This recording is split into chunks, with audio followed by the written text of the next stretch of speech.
Why are gas prices going up? Lots of factors. But let's start with the base and then build up from there. Oil's number one, okay? The first factor in gas prices is the price of oil, right? Because oil is refined into gas. Why is the price of oil so high and continuing to go up? Obviously, Russia, which supplies a shitload of the world's oil, okay? The conflict in Ukraine has caused concerns.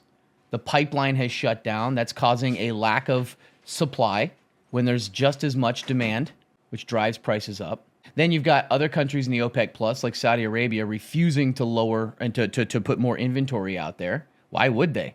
I mean, look at Saudi Aramco. Remember what we talked about a couple months ago in my YouTube video about Saudi Arabia could be the one to fix this? And we said that they're not going to lower the prices, or they're not going to flood the market because they love how much money they're making. Saudi Aramco just made an additional 65%, up to 23 or was it $35 billion extra in one quarter because of oil prices. By the way, Saudi Aramco is now the most valuable company in the world. Move over Apple, move over everybody else. On top of that, the EU, including Germany, finally, after like 2 months, decided to be like, yeah, we're going to stop importing oil from Russia. Because no matter how much tariffs and sanctions they did, it didn't matter. It did not matter because because Russia was making money. Why do you think that when the ruble fell down, it went right back up? Because not only were they making more money than ever, the more sanctions they put on Russia, the more money Russia made.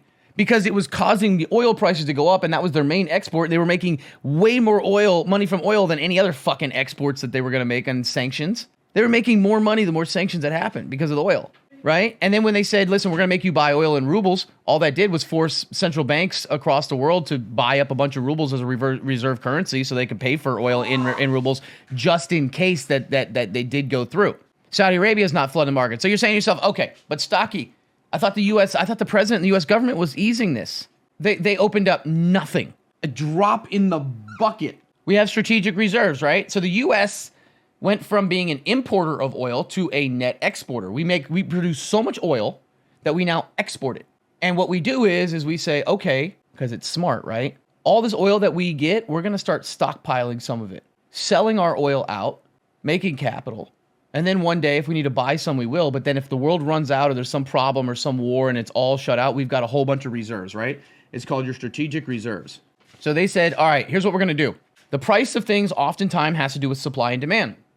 So if there is less supply at the same demand, the value of it goes up. So let's create more supply. So I already told you guys that the strategic reserves, the flood of oil that we put in was not enough to actually affect the global market, especially with all the restrictions and shutdowns and stuff. Norway does not have the infrastructure in place to fix the gap left behind by Russian export and import stoppage. So now oil prices continue to go up. We've already seen crude go up to $114 yesterday. Some people are expecting $150 to $200 per barrel by summer. That's insane. And that hurts the entire globe because everything comes down to oil. Even your electric vehicles are manufactured, supplied, transported, delivered, and built using oil. The plastics that you use are petroleum-based. So oil is not going anywhere. The U.S. government isn't doing anything to help per se other than potentially a tax holiday of 10 cents per gallon off. Sure, that's great. It's enough for me to buy an extra coffee every week, but when $6 a gallon, that doesn't do shit. There's another little factor that you got to keep in mind. Not just for the fact that demand is picking up because airlines are back, people are traveling, cruises, who, by the way, buy up in bulk.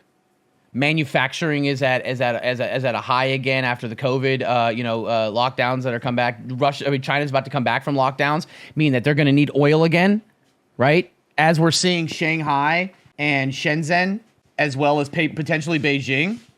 All right, when these guys open back up, manufacturing goes back into full throttle. Vehicles are driving again. They're going to need more oil. That's anticipation. People expect this summer to be the biggest travel summer since 2018. Now, forget all that. That's future contracts. That's why future contracts are going up. But the reason that it doesn't matter in the United States is for a couple things. Number one, there is a delay in the oil price to the time it gets refined, to the time it goes into reserves, okay, to the time it hits the gas pumps. So as oil goes up now, even if it starts going down immediately, there's a ripple effect. It takes a while for that. But most importantly, oil executives, and this is what's going to piss everybody off, and that's why I saved it to the end. Oil execs still own the government. Why am I saying that? Because there is currently no law in place that stops them, as long as they do it across the board, from raising the prices and then keeping them there almost as long as they want. So they can say, well, okay, I'll give you an example. Stocky, what do you mean? They can't just blame, oil prices and keep it up there. Our administration is blaming Putin for the fucking increase in hot dogs. Okay, everybody plays the blame game. So that way they don't have to do anything about it. Also, this current administration, whether you think it's a positive for the environment or you think it's a negative for overreach of government, whatever side of the aisle you fall on, keeps claiming that we are begging oil companies to drill. 4,000 open permits. The problem is that at the same time, they've put so much red tape and regulations and whatnot for good or purposes or whatever you want to say, that it's so difficult for them to get to. They can't just say like, oh, you want us to drill? Let's go start drilling. So you create a problem, or you don't create a solution, and then you utilize it to say, hey, we gave them the permits. 4,000 permits. Why aren't they drilling? Well, they can't just go drill. They have to go through a lot of different things. And so a lot of times they just don't do it. So it comes down to the government's like, the administration's like, well, we can't lift the regulations because then it'll look like we don't care about the environment. But at the same time, we have to say, hey, listen, we told them to drill. So there's a lot going on here. Gas prices are not going to go down anytime soon. Unless we invade Canada. We can, though. Oil prices are down in some places, but the national average is the highest it's ever been. And this has nothing to do with my politics. I'm just letting you know, like, where we're seeing what. Please invade me, Daddy. Okay, not you.